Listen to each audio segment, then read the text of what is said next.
우리 다시 한번 마음을 다짐하겠습니다. 주여 말씀하옵소서. 말씀대로 지켜 행하는 우리 모두가 되기를 축복합니다.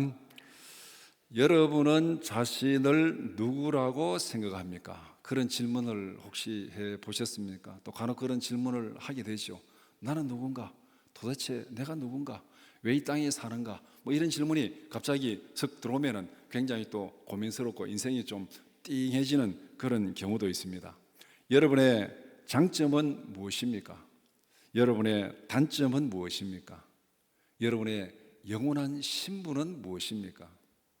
우리가 이런 질문들을 하나하나 해보면 답을 간단하게 할 수도 있지만 굉장히 고민스러운 질문들도 있습니다. 다른 사람들에게 여러분 자신을 소개할 때 누구라고 소개하겠습니까? 단 한마디, 나는 누구다, 나는 누구다, 이렇게 한마디 소개한다면 어떤 말로 소개하겠습니까? 아마 지금까지는 그런 고민이 별로 없었다면 이제는 한번 굉장히 고민을 해보고 그렇게 소개할 수 있는, 나는 누구입니다. 뭐 직책을 소개하는 거, 세월이 지나가면 직책은 지나가는 거잖아요. 예를 들어서 나는 성일교회 담임 목사입니다. 성일교회 담임 목사가 영원한 신분은 아니잖아요. 세월이 지나가면 이게 지나가는 겁니다. 이게. 그러면 우리가 세월이 지나가도 변하지 않는 나의 신분, 나는 누구인가? 심지어는 나는 누구의 아내입니다, 누구의 남편입니다. 이것도 세월이 지나가면 지나가는 거잖아요. 한 사람이 죽으면 그거 다 지나가는 거예요. 이렇게 본다면 정말 하나님 앞에서, 사람 앞에서 내가 누구인지 한마디로 소개할 수 있는 그 말이 무엇인가? 이것을 우리가 한번 고민하고 생각해 보는 것은 우리의 삶에 굉장히 중요한 것입니다. 오늘 요한복음 1장 35절에서 42절을 읽었습니다. 오늘 본문은 예수님이 누구인지를 소개하는 말씀입니다. 예수님의 신분을 가장 잘 설명하는 한마디, 그것은 무엇이겠습니까? 예수님의 신분을 가장 잘 설명하는 한마디, 그것이 무엇인가? 우리는 자신에 대해서도 내가 누구인지를 가장 잘 설명하는 한마디, 그것을 분명히 알아야 되지만은 예수님에 대해서도 예수님이 누구인지를 소개하는 가장 중요한 한마디, 그것을 우리가 놓치면 안 됩니다. 그것을 놓치면 나머지는 다 주변머리가 되는 것이죠. 그래서 가장 중요한 한마디가 무엇인가? 오늘 요한복음 1장 35절에서 42절을 두 부분으로 나누어서 함께 살펴보고자 합니다. 첫 번째는 세례 요한의 소개 35절에서 39절, 두 번째는 안드레의 소개 40절에서 42절 말씀입니다. 첫 번째, 세례 요한의 소개입니다. 세례 요한은 제자들에게 예수님을 어떤 분이라고 설명하였습니까? 세례 요한은 자기 제자들에게 예수님을 이렇게 소개합니다. 36절에 보라 하나님의 어린 양이로다. 보라 하나님의 어린 양이로다. 36절의 소개는 29절에서 소개한 내용을 반복하는 것입니다. 우리 요한복음 1장 29절 말씀 같이 보겠습니다. 이튿날 요한이 예수께서 자기에게 나오심을 보고 이르되 보라 세상 죄를 지고 가는 하나님의 어린 양이로다.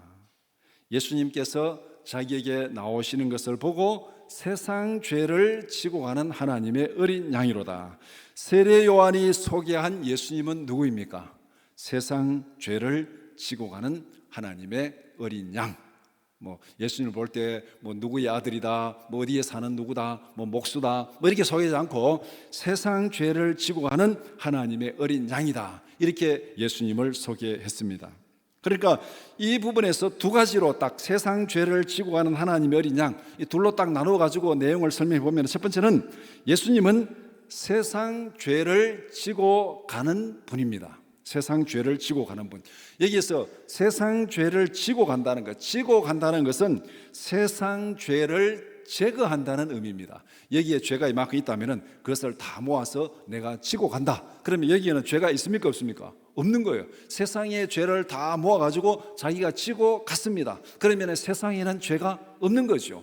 그러니까 세상 죄를 지고 간다는 것은 세상의 죄를 제거한다, 이런 의미입니다. 예수님은 세상의 죄를 제거하기 위해서 이 땅에 오신 분입니다. 예를 들어서 우리 교회당 건물을 청소하려고 그러면은 여기 여러 가지 더러운 것이 많이 있고, 그러면은 우리가 청소하는 사람 불러서 청소를 시키면은 그 사람이 와서 여기서 더러운 때를 다 치우고 다 청소를 합니다. 그러면 깨끗해지는 거죠. 그 사람이 온 이유는 뭡니까? 여기에 더러운 것을 다 제거하기 위해서 온 겁니다. 청소하는 사람은. 예수님은 이 땅에 왜 오셨는가? 세상의 죄를 청소하기 위해서, 세상의 죄를 제거하기 위해서. 쓰레기가 쌓여 있는데 그 쓰레기를 다 지고 가버렸습니다. 그러면 쓰레기가 없죠. 쓰레기를 제거한 겁니다. 예수님께서 이 세상의 죄를 치고 가는 분, 세상의 죄를 제거하는 분, 세상의 죄를 청소하는 분, 그분이 바로 예수님이다. 쉽게 말하면 예수님은 세상의 죄를 제거하고 청소하는 분이다. 그렇게 소개하고 있습니다. 그 다음에 두 번째, 이 세상의 죄를 청소하고 소개하는데, 근데 그분이 누가 어떻게 보낸 어떤 사람인가? 청소하는 사람도 여러 가지 경우일 수 있잖아요. 우리 성도들이 나와서 교회 청소도 할 수도 있고, 용역회사에서 보낸 사람이 청소할 수 있고, 또 자발적으로 나와서 하는 분이 있을 수 있고, 여러 가지 또 뒤에 또 이렇게 신분이 있잖아요. 여기서 두 번째는 예수님은 하나님의 어린 양이다. 그렇게 소개합니다. 세상 죄를 지고 가는데 그분이 하나님의 어린 양이다. 이것은 구약에서 언급된 속죄 제물인 어린 양을 의미합니다. 구약에서 계속 제사장들을 통해서 속죄제를 드리고 양을 잡아서 드리고, 그렇게 하나님께서 모세를 통해서 시내산에서 이 제사제도 언약을 주셨습니다. 거기에 따라서 죄를 지으면은 하나님 앞에 제물을 드리고 용서받고 하는 그 어린 양들이 수없이 죽어갔습니다. 그러면 그 어린 양 결국 뭐겠습니까? 내가 죄를 짓고 하나님 앞에 양을 제물로 드려서 속죄죄를 드린다는 것은 그 양이 내 죄를 지고 간다는 거예요. 여기서 하나님 어린 양, 정확히 말하면 아사셀 양을 얘기하는데, 이 양을 한 마리는 제물로 드리고 한 마리는 이 모든 걸 죄를 다 안수해가지고 광야로 보내가지고 광야에서 죽는 이런 개념. 그래서 어쨌든 하나님 앞에 속죄 제물로 드리는 그 양은 그 사람의 죄를 대신 지고 그 양이 죽음으로써 그 사람의 죄를 제거하는, 이것이 하나님의 어린 양입니다. 그러니까 예수님은 세상 죄를 지고 가는 하나님의 어린 양, 그냥 단순히 죄를 지고 가서 없애는 것이 아니라 죄를 지고 가서 그 죄를 자기가 대신 지고 하나님 앞에서 죄값을 대신 지불하기 위해서 자기가 죽는 거예요. 죄의 삭선 사망이다. 죄의 삭선 사망이다. 죄를 없애기 위해서는 어떻게 됩니까? 그냥 죄를 지고 가지고 어디에 내려놓으면 자리만 이동한 거죠. 자리만 이동한 것이 없어지지 않습니다. 그런데 예수님은 죄를 제거하는 것, 그 죄를 제거하기 위해서는 어떻게 되는가? 자기의 생명을 죄값으로 지불해야 됩니다. 지불해야 그 죄가 없어지는 거예요. 예를 들어서 내가 누구에게 빚을 졌는데, 내가 100만 원 빚을 져가지고 돈이 없어서 다른 사람에게 100만 원을 빌려가지고 그 빚을 갚으면은 이 사람에게는 갚았습니다. 그러면 그 다음 다른 사람의 빚을 졌잖아요. 그럼 또 그 사람의 빚을 갚아서 또 다른 사람의 빚을 빌려가지고 또 갚았습니다. 그럼 또 갚았지만 또 빚을 졌잖아요. 이거는 빚을 갚는 게 아니죠. 죄를 제거한다는 것은 여기에서 저리 옮기고 저리 옮기는 것은, 이것은 죄를 제거하는 것이 아닙니다. 죄를 제거한다는 것은 죄를 쉽게 말하면 다 태워 없애버리든지 씻어 없애버리든지 완전히 그 흔적을 없애버려야 되는 거죠. 그것이 바로 예수님께서 하나님의 어린 양이다 하는 말이 바로 그런 의미입니다. 예수님은 세상 죄를 지고 가는 하나님의 어린 양입니다. 자신이 죽음으로써 죄값을 지불하고 죄를 없애는 대속의 제물, 구약에서 수없이 죽어간 속죄 양, 대속의 제물, 이것이 바로 하나님의 어린 양입니다. 예수님은 우리의 죄를 제거하기 위해서 이 땅에 보내신, 하나님께서 보내신 대속의 제물입니다. 우리의 죄를 제거하기 위해서 이 땅에 오신 하나님의 아들, 이분이 바로 예수 그리스도라는 겁니다. 우리가 믿는 예수님은 누군가? 내 죄를 제거하기 위해서 이 땅에 오신 하나님의 아들, 그분이 십자가에서 대신 죽음으로써 내 죄를 제거했다. 바로 오늘 본문에서 세리요한이 세상 죄를 지고 가는 하나님의 어린 양이로다, 이 말 속에 바로 이런 의미가 있습니다. 우리가 믿는 예수님을 한마디로 소개한다면 바로 이 말씀이 제일 정확한 말씀이에요. 제일 정확한 말씀. 내 죄를 제거하기 위해서 하나님께서 보내신 하나님의 아들, 그분이 십자가의 죽음으로써 내 죄가 용서함 받고 제거되었다. 그것이 바로 예수님입니다. 요한의 말을 들은 제자들은 어떻게 행동하였습니까? 요한은 자신의 두 제자에게 예수님을 이렇게 소개했습니다. 요한의 두 제자는 예수님이 누구인지를 들었습니다. 세상 죄를 지고 하는 하나님의 어린 양이다. 그 말을 듣고 그들은 예수님을 따랐습니다. 예수님을 따랐다는 거, 여기서 예수님을 따라갔다는 거, 요한의 제자인데 요한을 따르다가 요한이 예수님을 보고 세상 죄를 지원하는 하나님의 어린 양이다니까 이 사람들은 요한을 떠나서 예수님을 따라갔습니다. 여기서 예수님을 따라갔다는 것은 예수님의 제자가 되었다는 의미입니다. 요한의 제자가, 요한이 예수님을 증거하니까 이 요한의 제자가 예수님을 따라가서 예수님의 제자가 되었습니다. 예수님을 자신의 스승으로 받아들이고 이제 추종하는 그 삶을 따라가는 제자는 스승의 인격과 삶을 닮아가는 사람입니다. 제자는 스승의 삶을 닮아가는 사람, 이것이 바로 제자입니다. 그런데 오늘날은 시대가 바뀌어가지고 흔히 스승도 없고 제자도 없다 그런 얘기를 합니다. 정보만 중요합니다. 요사이는 스승이 중요한 것이 아니라 정보가 중요합니다. 어디에 가서 어느 땅을 사야 올라갈 것인가, 어느 주식에 투자를 해야 돈을 벌 것인가, 그게 중요합니다. 정보만 중요합니다. 스승은 별로 중요하지 않아요. 삶을 닮아가는 그런 것은 오늘 우리에게는 별로 중요한 가치가 아닙니다. 그 사람의 인격을 닮아가야지, 그 사람의 삶의 모습을 닮아가야지, 이거는 오늘 이 시대가 추구하는 게 아니에요. 오늘 이 시대가 추구하는 건 뭡니까? 어디에 투자하면 돈 많이 벌고, 어디에 투자하면 명예를 얻고, 어디에 딱 하면은 표를 많이 얻어가지고 권력을 가지게 되고, 이런 눈에 보이는 이런 것을 추구하기 때문에 정보가 중요한 겁니다. 어디에 무엇을, 이것이 중요한 것이지 누구의 삶을, 누구의 인격을, 이것은 별로 중요하지 않습니다. 이 시대가 결코 좋다는 게 아니죠. 어떻게 보면 이것은 하나님에게서 점점 멀어져 가고 있는 시대입니다. 제자는 스승의 인격과 삶을 닮아가는 사람, 제자는 스승의 삶을 따라서 살아가는 사람이 제자입니다. 그러면은 제자의 특징, 이제 이 두 사람이 이제 예수님의 제자가 되었는데, 제자는 스승의 가르침에 따르고 영광에도 참여합니다. 이게 제자예요. 제자가 스승의 가르침을 따르고 그 스승이 영광을 받으면 그 영광에도 참여하는 것이 제자입니다. 요한복음 8장 12절 말씀 우리 같이 보겠습니다. 예수께서 또 말씀하여 이르시되 나는 세상의 빛이니 나를 따르는 자는 어둠에 다니지 아니하고 생명의 빛을 얻으리라. 예수님이 세상의 빛입니다.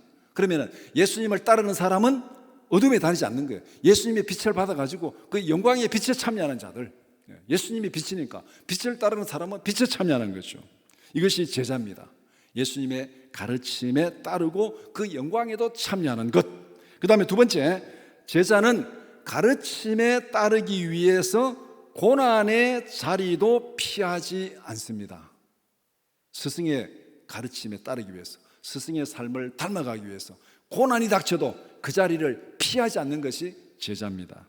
요한복음 12장 24절 25절 말씀 같이 읽겠습니다. 내가 진실로 진실로 너희에게 이르노니 한 알의 밀이 땅에 떨어져 죽지 아니하면 한 알 그대로 있고 죽으면 많은 열매를 맺느니라. 자기의 생명을 사랑하는 자는 이를 잃어버릴 것이요 이 세상에서 자기의 생명을 미워하는 자는 영생하도록 보전하리라.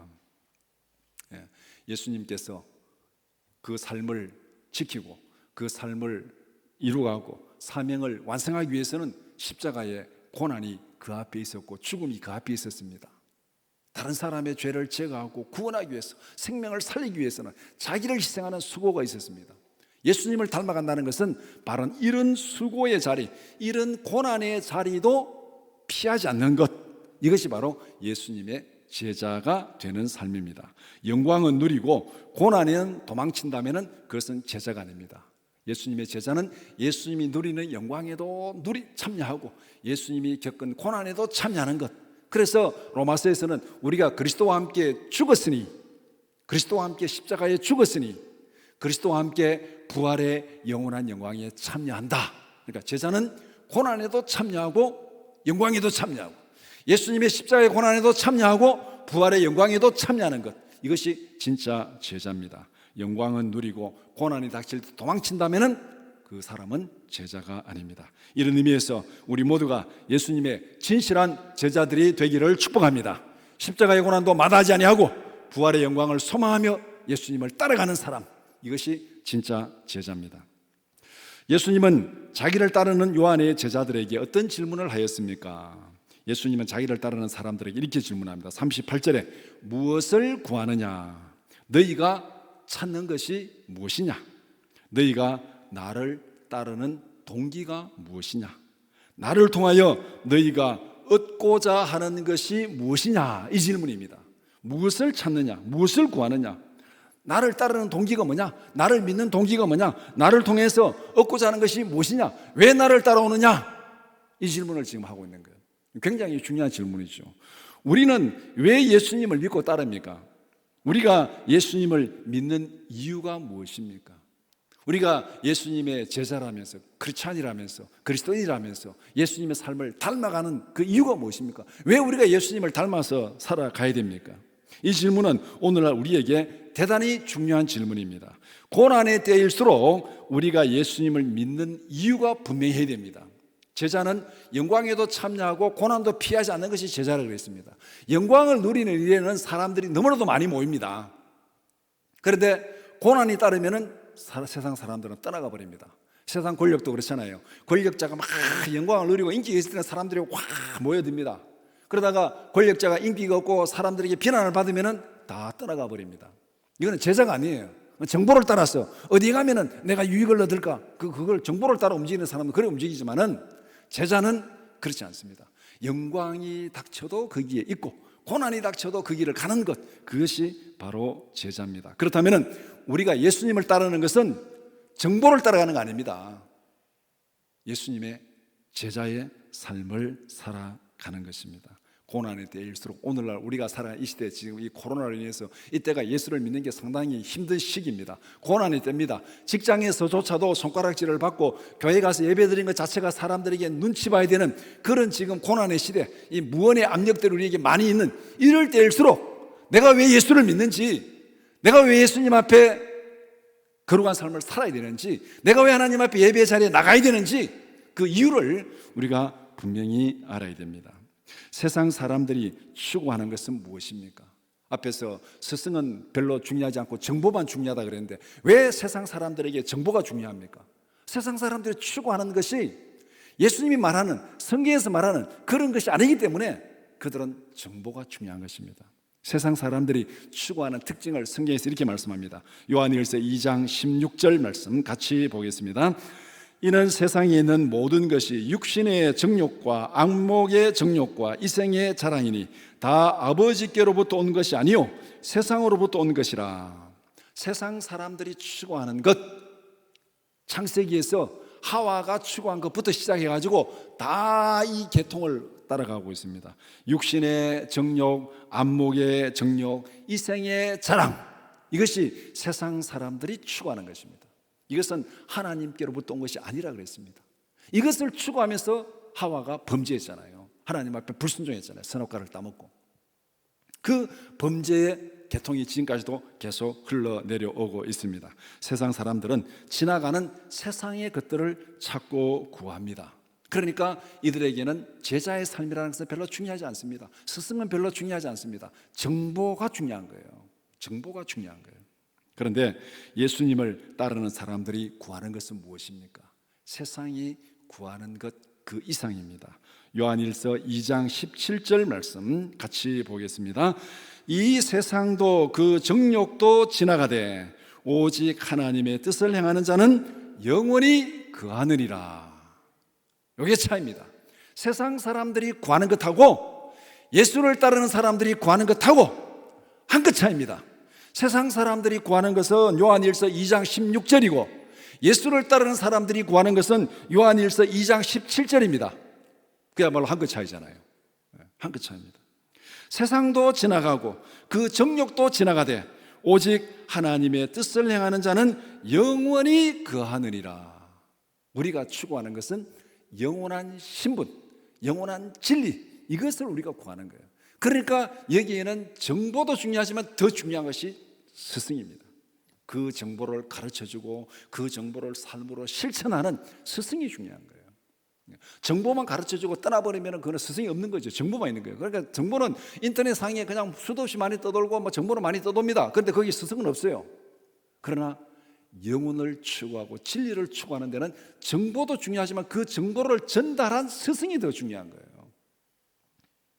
우리가 구하는 것은 이 세상과 함께 지나가는 것이 아닙니다. 우리가 구하는 것은 영원한 진리, 영원한 생명입니다. 세상의 욕망이 아니라 진리를 구하는 우리 모두가 되기를 축원합니다. 한 끗 차이입니다. 세상을 따라가는 것 16절, 예수님을 따라가는 것 17절, 한 끗 차이입니다.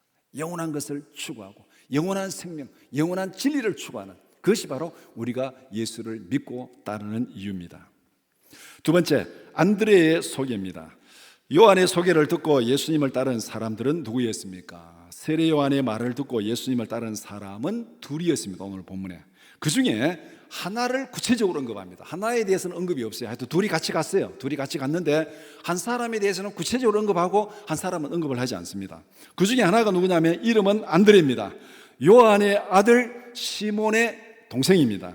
이름과 족보가 다 나왔습니다.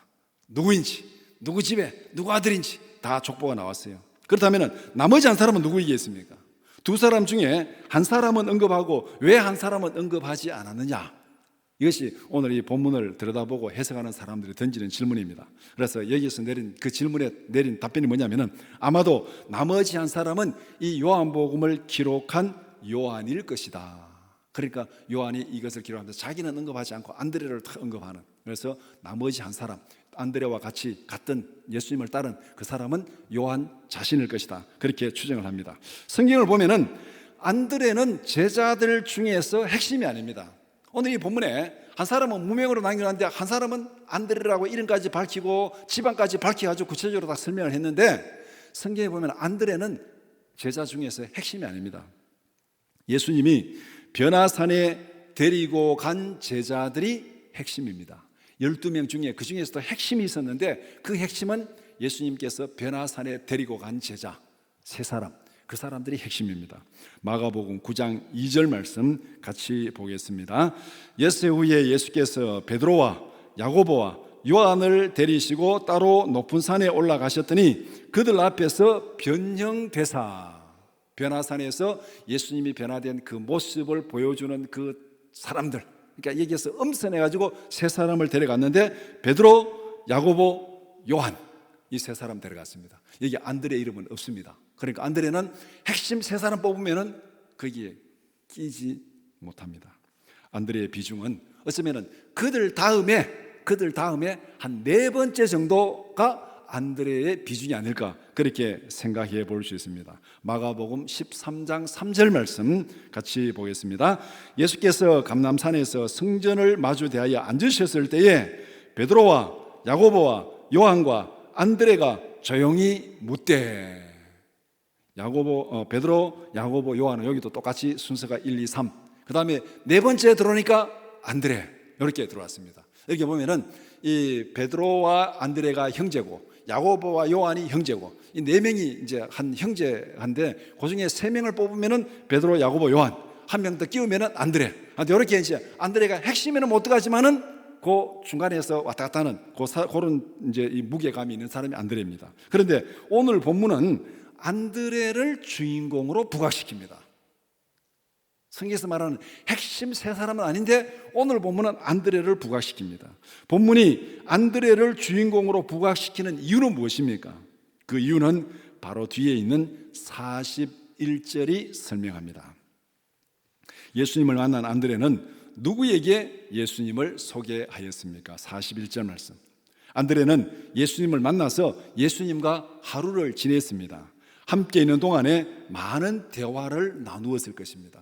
세례요한을 따르고 있었는데 세상 죄를 지고 하는 하나님의 어린 양이로다, 이 말을 듣고 예수님을 따라갔습니다. 그러니까 거기에 대해서 여러 가지 질문이 많았겠죠. 안드레 나름대로 궁금한 것들을 질문했을 것이고 답변도 들었을 것입니다. 안드레는 예수님을 만난 후에 예수님이 누구인지를 나름대로 확실하게 파악을 했습니다. 41절은 예수님을 만난 이후 안드레의 행동을 말씀하고 있습니다. 첫 번째, 안드레는 형인 시몬에게 가서 예수님을 소개했습니다. 예수님을 만나고 대화를 나누고 질문도 하고 답변도 듣고, 그래서 예수님이 누구구나 자기 나름대로 파악을 하고, 그 다음에 이제 자기 형인 시몬에게 가서 예수님을 소개했습니다. 본문이 안드레를 주인공으로 등장시킨 이유가 바로 여기에 있습니다. 안드레는 제자들 중에서, 예수님의 12 제자들 중에서 최초로 예수님을 전도한 사람, 예수님을 전도한 사람 최초의 인물이 안드레입니다. 그러니까 오늘 이 본문에서는 예수님을 소개한 사람들, 거기에 안드레가 첫 번째로 딱 등장하는 거예요. 세례요한을 빼고 최초의 전도자는 안드레입니다. 안드레를 주인공으로 기록한 이유가 바로 여기에 있습니다. 본문은 최초의 전도자인 안드레의 행적을 분명하게 말씀하고 있습니다. 예수님이 이 땅에 오셨는데 그 예수님을 제일 먼저 소개하고 전도한 제자가 안드레다.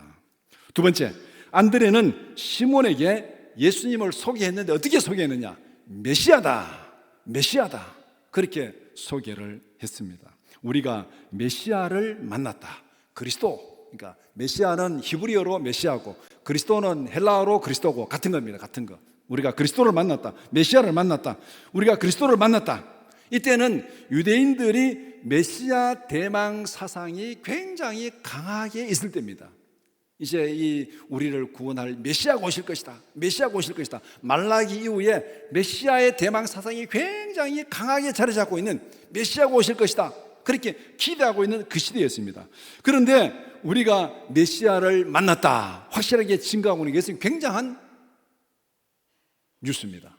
모든 사람들이 메시아가 곧 올 것이다, 하나님이 보낸 메시아가 올 것이다 기대하고 있는데, 거기에 가서 우리가 메시아를 만났다, 나 혼자가 아니라 우리가 만났다. 우리 흔히 증인은 2명이 있어야 된다 그러잖아요. 1명 가지고는 안 돼, 2명이 있어야 되는데 여기서 1명은 무명으로 처리했지만 2명이 같이 간다는 게 중요한 거예요. 우리가 메시아를 만났다, 내가 만난 것이 아니고 우리가 만났다. 이는 어떻게 보면 증인의 조건을 완전히 갖추고 있습니다. 이것은 대단히 충격적인 사실이 아닐 수 없습니다. 내가 만난 예수님은 누구입니까? 안드레는 자기가 예수님에 가지고 예수님을 만났습니다. 만나고 질문하고 듣고 이해를 하고 딱 자기 나름대로 정리했습니다. 예수님은 메시아다, 예수님은 그리스도다. 그래서 그가 베드로에게 가가지고 예수님은 메시아다, 우리가 메시아를 만났다, 이렇게 소개하고 있습니다. 그러니까 이 본문에서 안드레의 행적이 우리에게 던지는 질문이 2가지입니다. 내가 만난 예수님은 누구인가? 그리고 나는 예수님을 누구에게 소개해야 됩니까? 우리에게 던져진 질문이요, 우리에게 맡겨진 숙제입니다. 내가 만난 예수님은 누구인가? 나는 이 예수님을 누구에게 소개해야 되는가? 던져진 질문이고 맡겨진 숙제입니다. 이 2가지로는 분명히 해야 돼요. 내가 만난 예수님은 누구인지, 이 예수님을 누구에게 소개해야 되는지. 우리 숙제 잘하는 모두가 되기를 축복합니다. 예수님은 안드레의 소개로 자신을 찾아온 시몬에게 무엇을 말씀하셨습니까? 시몬은 메시아를 만났던 말에 귀가 번쩍 뜨였습니다. 안드레는 시몬을 데리고 예수님께로 갔습니다. 예수님은 안드레와 함께 온 시몬을 보았습니다. 이게 보았다는 말 속에는 여러 가지 의미가 다 들어있죠. 딱 보고 알았다는 거예요. 시몬을 만난 예수님은 그의 현재와 미래를 정확하게 말씀했습니다. 이런 예수님의 어떤 그 통찰력은 뒤에 나다나엘에 대해서 말할 때 오늘 본문 뒷부분에 하면 또 더 구체적으로 잘 나타나고 있습니다. 시몬을 만나고 현재 내가 요한의 아들 시몬이니, 내가 요한의 아들 시몬이니, 현재 시몬의 상태를 딱 말하고 있습니다. 그 다음에 장차는 미래잖아요. 장차 개바라 하리라. 현재는 너는 요한의 아들 시몬이다. 앞으로는 내가 반석이 되리라. 개바라는 말을 번역하면 베드로라, 나중에 베드로를 번역하면 반석이라는, 내가 반석이 되리라, 이렇게 말하고 있습니다. 현재 너는 요한의 아들 시몬이지만 앞으로 너는 베드로, 반석이 되리라. 앞으로의 비전을 분명히 말씀하고 있습니다. 예수님은 시몬의 이름을 베드로로 바꾸어 주었습니다. 성경에서 이름이 바뀐 사건은 혁신적인 변화를 의미하고 있습니다. 아브라함이 아브라함으로 바뀌었습니다. 야곱이 이스라엘로 바뀌었습니다. 사울이 바울로 바뀌었습니다. 이름이 바뀌기 이전과 이름이 바뀐 이후의 변화를 잘 보여주는 것들이 바로 이런 변화입니다. 이름이 바뀌었습니다. 예수님께서 시몬의 이름을 베드로로 바꾸어준 이유가 무엇입니까? 이 말씀이 나중에 가면은 예수님께서 장차 너는 게바가 되리라, 장차 베드로가 되리라. 왜 예수님께서 이렇게 이름을 바꿔주시고 장차 베드로를 통해서 이루시고자 하는 비전이 뭔지 오늘 본문에서는 분명히 설명하고 있지 않지만 장차 너는 베드로가 되리라, 반성이 되리라 이렇게 말했습니다. 예수님께서 말한 장차 되리라는 그 의미가 무엇입니까? 나중에 가면은 예수님이 설명을 합니다. 마태복음 16장 16절에서 18절 말씀 같이 보겠습니다. 시몬 베드로가 대답하여 이르되 주는 그리스도시요 살아계신 하나님의 아들이시니이다. 예수께서 대답하여 이르시되 바요나 시몬아 내가 복이 있도다. 이를 내게 알게 한 이는 혈육이 아니요 하늘에 계신 내 아버지시니라. 또 내가 내게 이르노니 너는 베드로라. 내가 이 반석 위에 내 교회를 세우리니 음부의 권세가 이기지 못하리라. 베드로의 앞으로의 사역 비전을 다 얘기했습니다. 바요나 시몬아 내가 복이 있다. 바요나는 바요나 요한의 아들, 바가 아들이란 뜻입니다. 바요나 요한의 아들 시몬아 네가 복이 있다. 너는 앞으로 베드로라. 이 반석 위에 내가 지금 믿음을 고백한 주는 그리스도시요 살아계신 하나님의 아들이라는 이 믿음을 고백한 이 믿음의 반석 위에 내가 교회를 세우리라. 음부의 권세가 이기지 못하는 교회를 세우리라. 그렇게 말씀하고 있습니다. 이렇게 보면은 안드레는 어떤 사람입니까? 교회의 기초를 세우는 전도자였습니다. 베드로가 고백한 그 믿음 위에 교회가 세워졌다면은 그 베드로를 예수님께로 전도하고 인도한 사람은 누굽니까? 안드레잖아요. 그러니까 오늘 본문은 안드레를 주인공으로 내세웠습니다. 우리 모두가 진리의 터를 든든히 세우는 전도자들이 되기를 축복합니다. 예수님을 소개한 사람들, 세례요한은 예수님을 소개하기 위해서 이 땅에 왔고 또 안드레가 예수님을 만나고 보고 듣고 예수님을 소개한, 그래서 그 전도를 통해서 하나님의 교회가 세워진 것처럼 우리 모두가 진리의 터를 든든히 세우는 그런 전도자가 되라. 본문은 그렇게 말씀합니다. 말씀을 정리해 봅시다. 본문은 예수님을 소개한 사람들에 대해서 말씀합니다. 세례요한이 예수님을 소개하였습니다. 요한은 예수님을 소개하기 위해서 보냄을 받은 사람이었습니다. 요한복음 1장 23절 말씀 같이 보겠습니다. 이르되 나는 선지자 이사야의 말과 같이 주의 길을 곧게 하라고 광야에서 외치는 자의 소리라 하니라. 나는 예수님을 소개하기 위해서 보냄을 받은 자다.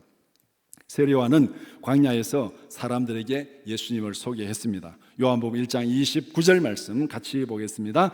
이튿날 요한이 예수께서 자기에게 나오심을 보고 이르되 보라 세상 죄를 지고 가는 하나님의 어린 양이로다. 요한은 자기 제자들에게 예수님을 소개했습니다. 오늘 보면 35절 36절 바로 이것이 앞에 있는 내용을 똑같이 소개했습니다. 안드레는 자기가 만난 예수님을 소개했습니다. 안드레는 자기 형인 시몬에게 예수님을 소개했습니다. 안드레는 형인 시몬을 예수님께로 데리고 왔습니다. 이들의 증거와 믿음을 통해서 이 땅에 구원이 증거되었습니다. 이들의 믿음과 헌신을 통해서 그리스도의 교회가 세워졌습니다. 예수님의 세례요한의 소개를 통해서 안드레가 복음을 받아들이고 안드레의 소개를 통해서 베드로가 복음을 받아들이고 그 다음에 이렇게 제자들에게 이 땅에 믿음의 교회가 세워졌습니다. 우리는 그리스도인입니다. 이들이 전한 복음을 듣고 예수님을 믿고 예수님을 따르는 그리스도인이 되었습니다. 크리스찬이 된 것이죠. 그리스도인이라는 말은 예수를 닮은 사람들이라는 뜻입니다. 예수님의 모습을 따라 살아가는 제자라는 뜻이 그리스도인이라는 뜻입니다. 사도행전 11장 25절 26절 말씀 같이 보겠습니다. 바나바가 사울을 찾으러 다소에 가서 만남에 안디옥에 데리고 와서 둘이 교회에 1년간 모여 있어 큰 무리를 가르쳤고 제자들이 안디옥에서 비로소 그리스도인이라 일컬음을 받게 되었더라. 우리는 그리스도를 닮은 그리스도인입니다. 그리스도인, 예수를 닮은 사람들이다. 안디옥에서 최초로 저 사람들은 예수를 닮은 사람들이다. 이 말이 그리스도인이라는 뜻입니다. 그리스도인은 어떤 사람인가? 첫 번째는 그리스도인은 예수님에 대한 분명한 고백이 있어야 됩니다. 예수님이 누구인지, 내가 만난 예수님이 누구인지, 내가 믿는 예수님이 누구인지, 예수님에 대한 분명한 믿음의 고백이 있어야 되는 거예요. 요한복음 1장 49절 말씀 같이 보겠습니다. 나다나엘이 대답하되 라삐여, 당신은 하나님의 아들이시요 당신은 이스라엘의 임금이로소이다. 나다나엘이 예수님 앞에 고백한 것, 당신은 하나님의 아들이고 이스라엘의 임금입니다. 임금이라는 이 말은 어떻게 보면 메시아 그리스도라는 뜻입니다. 기름 부음 받은 자라는 의미로. 그 다음에 마태복음 16장 16절 말씀 같이 보겠습니다. 시몬 베드로가 대답하여 이르되 주는 그리스도시요 살아계신 하나님의 아들이시니이다. 요한복음 20장 28절 29절 말씀 같이 보겠습니다. 도마가 대답하여 이르되 나의 주님이시요 나의 하나님이시니이다. 예수께서 이르시되 너는 나를 본고로 믿느냐? 보지 못하고 믿는 자들은 복되도다 하시니라. 이것이 예수를 믿는 자들, 예수님을 따르는 자들, 그리스도인들이 고백한 고백입니다. 나다나엘이 고백했고 베드로가 고백했고 도마가 고백했고, 그 고백의 핵심이 뭡니까? 주는 그리스도시요 하나님의 아들입니다. 앞에서 말한 대로 세상 죄를 지고 가는 하나님의 어린 양이로다. 내 죄를 용서하기 위해서 하나님께서 보내신 하나님의 아들, 그분이 대신 십자가에 죽으심으로 내 죄를 용서하셨다. 그것이 바로 예수님입니다. 우리는 그리스도인이라면 이런 예수님에 대한 내가 만난, 내가 믿는 예수님이 누구인지 분명한 고백이 있어야 된다는 겁니다. 두 번째, 그리스도인은 예수님을 전하는 사람들입니다. 그리스도인은 예수님을 전하는 사람들. 오늘 본문 요한복음 1장 41절 말씀 같이 보겠습니다. 그가 먼저 자기의 형제 시몬을 찾아 말하되 우리가 메시아를 만났다 하고, 그 이후에 예수님을 전하는 사건은 성경 전체가 다 예수님을 전하는 사건이잖아요. 그리스도인은 예수님을 전하는 사람입니다. 우리 모두가 예수님을 나의 구주로 믿고 전하는 참된 그리스도인들이 되기를 축복합니다.